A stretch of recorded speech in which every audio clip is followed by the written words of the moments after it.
Hi friends, welcome to Kavyanayana cooking channel. ನಾನು ಸುಷ್ಮಾ. ಹಬ್ಬ ಆಯಿತು ಅಂತ ತಿಂಡಿ ಮಾಡೋದು ಮರೆಯಲ್ಲ ಅಲ್ವಾ? ಬನ್ನಿ ಹಾಗಾದರೆ ಮಕ್ಕಳ ಬ್ರೇಕ್ಫಾಸ್ಟ್ ರೆಸಿಪಿಗೆ 10 ನಿಮಿಷದಲ್ಲಿ ಅಕ್ಕಿ ಉದ್ದಿನಬೇಳೆ ನೆನೆಸೋದೇ ಬೇಡ, ಇನ್ಸ್ಟಂಟಾಗಿ ದೋಸೆನ ಯಾವ ಥರ ಮಾಡೋದು ಅಂತ ತೋರಿಸ್ಕೊಡ್ತಾ ಇದ್ದೀನಿ. ಅದ್ರ ಜೊತೆಗೆ ಸೂಪರ್ ಆಗಿರೋ ಕಾಂಬಿನೇಷನ್ ಆಗಿ ಕಡಲೆಬೇಳೆ ರೆಡ್ ಚಟ್ನಿ ಯಾವ ಥರ ಮಾಡೋದು ಅಂತ ತುಂಬ ಸರಳವಾಗಿ ತೋರಿಸ್ಕೊಡ್ತಾ ಇದ್ದೀನಿ. ಫಸ್ಟ್ ಟೈಮ್ ಮಾಡಿದ್ರೂ ಕೂಡ ಪದೇ ಪದೇ ಇದನ್ನೇ ಮಾಡ್ಕೊತೀರಾ, ಅಷ್ಟು ರುಚಿಯಾಗಿರುತ್ತೆ.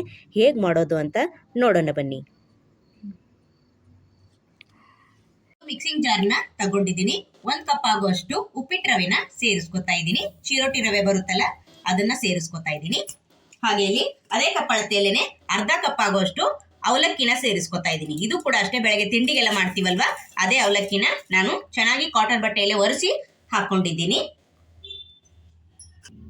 ಅದೇ ಕಪ್ ಅಳತೆಯಲ್ಲೇನೆ ಅರ್ಧ ಕಪ್ ಆಗುವಷ್ಟು ಮೊಸರನ್ನ ನಾನು ಸೇರಿಸ್ಕೊತಾ ಇದ್ದೀನಿ. ಹುಳಿ ಇದ್ರೆ ಇನ್ನೂ ತುಂಬಾ ಚೆನ್ನಾಗಿ ಬರುತ್ತೆ. ಅದೇ ಕಪ್ಪಲ್ಲಿ ಅರ್ಧ ಕಪ್ ಆಗುವಷ್ಟು ನೀರನ್ನ ಸೇರಿಸ್ಕೊತಾ ಇದ್ದೀನಿ. ಇವಾಗ ಇದನ್ನ ನುಣ್ಣಗೆ ರುಬ್ಕೊಂಡು ಬರೋಣ. ಸ್ವಲ್ಪ ರುಬ್ಕೊಂಡು ಬಂದಿದ್ದೀನಿ. ಹಾಗೆ ಇನ್ನೊಂದು ಅರ್ಧ ಕಪ್ ಅಷ್ಟು ನೀರು ಬೇಕನ್ನಿಸ್ತು, ಅದಕ್ಕೆ ಇನ್ನೊಂದು ಅರ್ಧ ಕಪ್ ಅಷ್ಟು ನೀರನ್ನ ಸೇರಿಸ್ಕೊಂಡು ಮತ್ತೆ ಇನ್ನೊಂದು ಸ್ವಲ್ಪ ಇದನ್ನ ನುಣ್ಣಗೆ ರುಬ್ಕೊಂಡು ಬರ್ತೀನಿ. ಫೈನ್ ಆಗಿ ರುಬ್ಕೊಂಡು ಒಂದು ಬೌಲ್ಗೆ ಹಾಕೋತಾ ಇದ್ದೀನಿ. ನೋಡಿ, ಇಷ್ಟು ಗಟ್ಟಿಯಾಗಿದೆ. ನೋಡ್ಕೊಂಡು ಇನ್ನೊಂದು ಸ್ವಲ್ಪ ನೀರು ಬೇಕನ್ಸಿದ್ರೆ ಹಾಕೊಳ್ಳಿ. ತುಂಬಾ ತೆಳು ಮಾಡ್ಕೊಳಕ್ ಹೋಗ್ಬೇಡಿ. ನಾವು ಮಾಡ್ತಾ ಇರೋದು ಸೆಟ್ ದೋಸೆ, ಸ್ವಲ್ಪ ಹಿಟ್ಟು ಗಟ್ಟಿನೇ ಇರಬೇಕು. ಇವಾಗ ಮಿಕ್ಸಿ ಜಾರಿಗೆ ಸ್ವಲ್ಪ ನೀರನ್ನು ಹಾಕೊಂಡು ನಾನು ಇದಕ್ಕೇನೆ ಹಾಕೊಂತೀನಿ. ಹಾಗೆ ಇದಕ್ಕೊಂದು ಚಟ್ನಿ ಮಾಡ್ಕೊಳ್ಳೋಣ. ಇದನ್ನ ಹಾಗೆ ನಾವು ಪಕ್ಕಕ್ಕೆ ಎತ್ತಿಟ್ಕೊಳ್ಳೋಣ. ಒಲೆ ಮೇಲೆ ಪಾತ್ರೆನ ಬಿಸಿ ಇಟ್ಕೊಂಡಿದ್ದೀನಿ. ಒಂದು 1/4 ಕಪ್ ಆಗುವಷ್ಟು ಕಡಲೆಬೇಳೆನ ಹಾಕೊಂಡು ಚೆನ್ನಾಗಿ ಲೋ ಫ್ಲೇಮಲ್ಲೇನೆ ಸ್ವಲ್ಪ ಬಣ್ಣ ಬದಲಾಗಬೇಕು ಅಷ್ಟು ಹುರ್ಕೊಂಡ್ರೆ ಸಾಕಾಗುತ್ತೆ. ಜಾಸ್ತಿ ಕಲರ್ ಚೇಂಜ್ ಆಗೋ ಥರ ಹುರ್ಕೋಬೇಡಿ. ಹೊಸಬರು ಯಾರಾದರೂ ವಿಡಿಯೋ ನೋಡ್ತಾ ಇದ್ರೆ ಪ್ಲೀಸ್ ಸಬ್ಸ್ಕ್ರೈಬ್ ಮಾಡ್ಕೊಂಡು ನೋಡಿ. ವಿಡಿಯೋನ ಎಲ್ಲೂ ಕೂಡ ಸ್ಕಿಪ್ ಮಾಡಬೇಡಿ, ಪೂರ್ತಿಯಾಗಿ ವಿಡಿಯೋ ನೋಡಿ ಸಪೋರ್ಟ್ ಮಾಡಿ. ನಮ್ಮ ವಿಡಿಯೋ ನಿಮ್ಗೆ ಏನಾದರೂ ಯೂಸ್ಫುಲ್ ಆದರೆ ನಿಮ್ಮ ಫ್ಯಾಮಿಲಿ ಫ್ರೆಂಡ್ಸಿಗೆಲ್ಲ ಶೇರ್ ಮಾಡಿ. ಅದಕ್ಕೆ ನಾನು ಸಿಂಪಲ್ ಆಗಿ ರೆಸಿಪಿಸ್ನ ತೋರಿಸ್ಕೊಡ್ತಾ ಇದ್ದೀನಿ. ಯಾವಾಗಲೂ ಒಂದೇ ಥರ ತಿಂಡಿನ ಮಾಡಿ ಕೊಡ್ತಾ ಇದ್ರೆ ಮಕ್ಕಳಿಗೆ ಬೇಜಾರಾಗುತ್ತೆ. ಇನ್ಸ್ಟಂಟ್ ಆಗಿ ನಾನು ಇವತ್ತು ಸೆಟ್ ದೋಸೆ, ಅದ್ರ ಜೊತೆಗೆ ನಾನು ಕಾಂಬಿನೇಷನ್ ಆಗಿ ಕಡಲೆಬೇಳೆ ರೆಡ್ ಚಟ್ನಿ ಯಾವ ಥರ ಮಾಡೋದು ಅಂತ ತೋರಿಸ್ಕೊಡ್ತಾ ಇದ್ದೀನಿ ಫ್ರೆಂಡ್ಸ್. ಅಕ್ಕಿ ನೆನೆಸಂಗಿಲ್ಲ, ಉದ್ದಿನಬೇಳೆ ಬೇಡ, ಹಾಗೆ ಟೆನ್ಷನೇ ಇರೋದಿಲ್ಲ. ಅಯ್ಯೋ ಏನಪ್ಪ ಮಾಡೋದು, ತಿಂಡಿಗೆ ಏನು ನೆನೆಸಿಲ್ವಲ್ಲ ಅಂತ.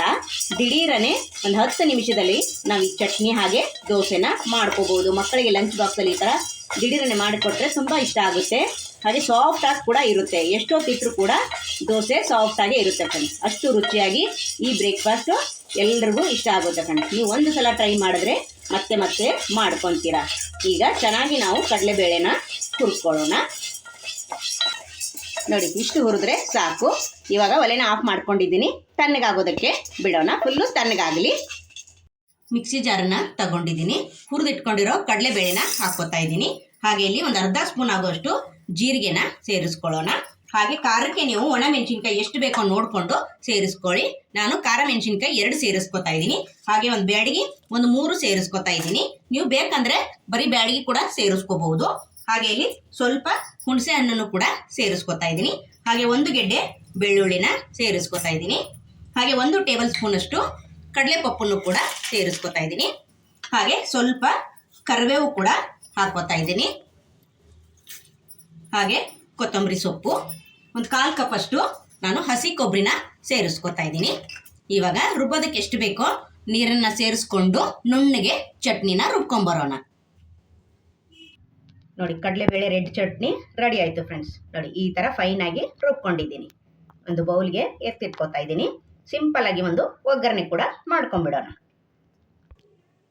ಯಾವಾಗಲೂ ಒಂದೇ ಥರ ಚಟ್ನಿ ತಿಂದಿರ್ತೀರಾ, ಇವತ್ತು ಕಡಲೆಬೇಳೆ ಚಟ್ನಿ ಮಾಡಿ ತೋರಿಸಿದ್ದೀನಿ. ನಿಮಗೂ ಕೂಡ ಇಷ್ಟ ಆಗುತ್ತೆ ಫ್ರೆಂಡ್ಸ್. ಒಂದ್ಸಲ ಟ್ರೈ ಮಾಡಿ ನೋಡಿ. ದೋಸೆ ಬ್ಯಾಟರ್ ಕೂಡ ರೆಡಿ ಇದೆ ಫ್ರೆಂಡ್ಸ್. ಇವಾಗ ಇದಕ್ಕೆ ರುಚಿಗೆ ತಕ್ಕಷ್ಟು ಉಪ್ಪು ಸೇರಿಸ್ಕೊಳ್ಳೋಣ. ಹಾಗೆ ಇಲ್ಲಿ ಒಂದು ಅರ್ಧ ಸ್ಪೂನ್ ಅಷ್ಟು ಈನೋ ಪೌಡ್ರನ್ನ ಸೇರಿಸ್ತಾ ಇದ್ದೀನಿ. ನೀವು ಬೇಕಂದ್ರೆ ಅಡುಗೆ ಸೋಡಾ ಕೂಡ ಸೇರಿಸ್ಕೋಬಹುದು. ಇನ್ಸ್ಟಂಟ್ ಆಗಲ್ವಾ ನಾವು ಮಾಡ್ತಾ ಇರೋದು, ಅದಕ್ಕೋಸ್ಕರ ನಾನು ಈನೋನ ಸೇರಿಸಿದ್ದೀನಿ. ನೋಡಿ, ಚೆನ್ನಾಗಿ ಮಿಕ್ಸ್ ಮಾಡ್ಕೊಳ್ಳೋಣ. ನೋಡಿ, ರುಬ್ಬಿ ಇಟ್ಟಿದ ಮೇಲೆ ಸ್ವಲ್ಪ ಗಟ್ಟಿಯಾಗಿದೆ. ಇವಾಗ ಇನ್ನೊಂದು ಸ್ವಲ್ಪ ನೀರನ್ನು ಹಾಕ್ಕೊಂಡು ಇದನ್ನ ದೋಸೆ ಹದನ ಮಾಡ್ಕೊಳ್ಳೋಣ ಫ್ರೆಂಡ್. ತುಂಬ ತೆಳು ಮಾಡ್ಕೊಳಕ್ಕೆ ಹೋಗಬೇಡಿ, ಸ್ವಲ್ಪ ನೀರನ್ನು ಸೇರಿಸ್ಕೊಳ್ಳೋಣ. ಇನ್ನೇನು ದೋಸೆ ಹಾಕ್ತೀವಿ ಅಂದಾಗ ಈನೋ ಅಥವಾ ಸೋಡಾನ ಸೇರಿಸ್ಕೊಳ್ಳಿ. ಮೊದಲೇ 2 ಹಾಕಿ ಇಡಬೇಡಿ. ಹಾಕಿದ ತಕ್ಷಣನೇ ನಾವು ದೋಸೆನ ಮಾಡ್ಕೋಬೇಕು ಫ್ರೆಂಡ್ಸ್. ನೋಡಿ, ಈ ಹದ ಕರೆಕ್ಟ್ ಆಗಿದೆ. ಇವಾಗ ದೋಸೆನ ಮಾಡ್ಕೋಬಹುದು ಫ್ರೆಂಡ್ಸ್.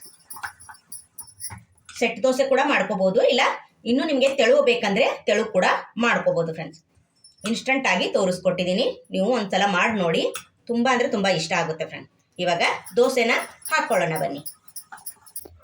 ದೋಸೆ ತವ ಕೂಡ ಚೆನ್ನಾಗಿ ಬಿಸಿಯಾಗಿದೆ. ಇವಾಗ ಸೆಟ್ ದೋಸೆನ ಹಾಕ್ಕೊಳ್ಳೋಣ. ತುಂಬ ದೊಡ್ಡದು ಮಾಡ್ಕೊಳಕ್ಕೆ ಹೋಗ್ಬೇಡಿ, ಹಾಗೆ ತುಂಬ ತೆಳ್ಳ ಮಾಡ್ಕೊಳಕ್ಕೆ ಹೋಗಬೇಡಿ. ಸೆಟ್ ದೋಸೆ ಅಂದರೆ ಇಷ್ಟೇ ಸಾಕು ನೋಡಿ, ಇಷ್ಟ ಆದರೆ ಸಾಕು. ಮೇಲೆ ಸ್ವಲ್ಪ ಎಣ್ಣೆನ ಹಾಕ್ಕೊಳ್ಳೋಣ ನೋಡಿ. ಯಾವಾಗಲೂ ನೆನೆಸಿ ಮಾಡಿರ್ತೀರ, ಇವತ್ತು ಅಕ್ಕಿ ಉದ್ದಿನ ಬೇಳೆ ಏನು ನೆನೆಸದೆ ನಾವಿವತ್ತು ಮಕ್ಕಳಿಗೆ ಇನ್ಸ್ಟಂಟಾಗಿ ಬೆಳಗ್ಗಿನ ಬ್ರೇಕ್ಫಾಸ್ಟು ಲಂಚ್ ಬಾಕ್ಸ್ಗೆ ಮಾಡಿಕೊಡ್ತೀವಿ ಫ್ರೆಂಡ್ಸ್. ನೋಡಿ ಒಂದು ಕಡೆ ಚೆನ್ನಾಗಿ ಬೆಂದಿದೆ. ಇವಾಗ ತಿರುವಿ ಹಾಕ್ಕೊಳ್ಳೋಣ ನೋಡಿ. ಸ್ವಲ್ಪ ಕೂಡ ತವಾಗೆ ಅಂಟೋದೇ ಇಲ್ಲ ನೋಡಿ. ಸೂಪರ್ ನೋಡಿ, ಎಷ್ಟು ಚಂದ ಕಲರ್ ಬಂತು ನೋಡಿ, ನೋಡ್ತಾ ಇದ್ದೀರಾ. ಮೇಲೆ ಮತ್ತೆ ಒಂದು ಸ್ವಲ್ಪ ಎಣ್ಣೆನ ಹಾಕ್ಕೊಳ್ಳೋಣ ನೋಡಿ. ಸೂಪರ್. ಇದೇ ಥರ ಎರಡೂ ಬದಿನೂ ಚೆನ್ನಾಗಿ ಬೇಯಿಸ್ಕೋಬೇಕು ನೋಡಿ. ಈ ಕಡೆನೂ ಚೆನ್ನಾಗಿ ಬೆಂದಿದೆ ನೋಡಿ. ಎಷ್ಟು ಚೆನ್ನಾಗಿ ಹೋಲ್ ಥರ ಕಾಣಿಸ್ತಾ ಇದೆ ಅಂತ ನೋಡ್ತಾ ಇದ್ದೀರಾ. ಸೂಪರಾಗಿ ಬಂದಿದೆ ಫ್ರೆಂಡ್ಸ್. ನೀವು ಒಂದ್ಸಲ ಟ್ರೈ ಮಾಡಿದ್ರೆ ಮತ್ತೆ ಮತ್ತೆ ಮಾಡ್ಕೊತೀರಾ. ಮಕ್ಕಳಿಗೆ ಲಂಚ್ ಬಾಕ್ಸಲ್ಲಿ ಸಾಫ್ಟಾಗಿ ದೋಸೆನ ಮಾಡಿಕೊಡ್ಬೋದು. ವಯಸ್ಸಾದವ್ರು ಇದ್ರೂ ಕೂಡ ಅವರು ಕೂಡ ಆರಾಮಾಗಿ ಈ ದೋಸೆನ ತಿಂತಾರೆ ಫ್ರೆಂಡ್ಸ್. ಎಷ್ಟು ಚೆನ್ನಾಗಿ ಬಂದಿದೆ ನೋಡಿ. ಇವಾಗ ಇದೇ ಥರ ಎಲ್ಲ ದೋಸೆನೂ ಮಾಡ್ತೀನಿ, ಹಾಗೆ ನಿಮಗೆ ಚಟ್ನಿ ಜೊತೆಗೆ ಸರ್ವ್ ಮಾಡ್ತೀನಿ. ಬನ್ನಿ ಫ್ರೆಂಡ್ಸ್. ಕಡಲೆಬೇಳೆ ರೆಡ್ ಚಟ್ನಿ ಜೊತೆಗೆ ಸಾಫ್ಟ್ ಆಗಿರೋ ಇನ್ಸ್ಟಂಟ್ ಆಗಿ ದೋಸೆನ ಮಾಡಿ ತೋರಿಸಿದ್ದೀನಿ ಫ್ರೆಂಡ್ಸ್. ಚಟ್ನಿಗೆ ನಾನು ಉಪ್ಪು ಹಾಕಿರೋದು ವಿಡಿಯೋ ಸ್ಕಿಪ್ ಆಗಿದೆ ಫ್ರೆಂಡ್ಸ್, ನೀವು ಉಪ್ಪನ್ನು ಸೇರಿಸ್ಕೊಳ್ಳಿ. ಇವಾಗ ನೋಡಿ ಸರ್ವ್ ಮಾಡ್ಕೊಳ್ಳೋಣ ನೋಡಿ. ಎರಡು ಕಾಂಬಿನೇಷನು ಸಖತ್ತಾಗಿದೆ. ನೀವು ಮಕ್ಕಳಿಗೆ ಮಾಡಿಕೊಟ್ರೆ ಮಕ್ಕಳು ಖುಷಿಯಿಂದ ತಿನ್ಕೊಂಬರ್ತಾರೆ ಫ್ರೆಂಡ್ಸ್ ನೋಡಿ. ಎಷ್ಟು ಚೆನ್ನಾಗಿ ಬಂದಿದೆ ಅಲ್ವಾ. ಸೂಪರ್. ಈ ವಿಡಿಯೋ ನಿಮ್ಗೆ ಇಷ್ಟ ಆಗಿದೆ ಅಂತ ಭಾವಿಸ್ತೀನಿ. ನೀವು ಕೂಡ ಒಂದ್ಸಲ ಟ್ರೈ ಮಾಡಿ ನೋಡಿ, ನಿಮಗೂ ಕೂಡ ಇಷ್ಟ ಆಗುತ್ತೆ ಫ್ರೆಂಡ್ಸ್. ನೋಡಿ ನೋಡಿ ಎಷ್ಟು ಸಾಫ್ಟಾಗಿ ಬಂದಿದೆ ಅಂತ ನೋಡ್ತಾ ಇದ್ದೀರಾ ನೋಡಿ. ಸೂಪರ್. ನೀವು ಒಂದ್ಸಲ ಟ್ರೈ ಮಾಡಿದ್ರೆ ಮತ್ತೆ ಮತ್ತೆ ಮಾಡ್ಕೊತೀರಾ ಫ್ರೆಂಡ್ಸ್ ನೋಡಿ. ಎಷ್ಟು ಸಾಫ್ಟ್ ಬಂದಿದೆ. ಸೂಪರ್. ಈ ವಿಡಿಯೋ ನಿಮ್ಗೆ ಇಷ್ಟವಾಗಿದ್ದರೆ ಪ್ಲೀಸ್ ಲೈಕ್ ಮಾಡಿ, ಶೇರ್ ಮಾಡಿ, ಕಮೆಂಟ್ ಮಾಡಿ, ಸಬ್ಸ್ಕ್ರೈಬ್ ಮಾಡ್ಕೊಳ್ಳಿ. ನಮ್ಮ ವಿಡಿಯೋ ನೋಡಿದ್ದಕ್ಕಾಗಿ ನಿಮ್ಮೆಲ್ಲರಿಗೂ ಧನ್ಯವಾದಗಳು. Thank you for watching. ನಮಸ್ಕಾರ ಫ್ರೆಂಡ್ಸ್.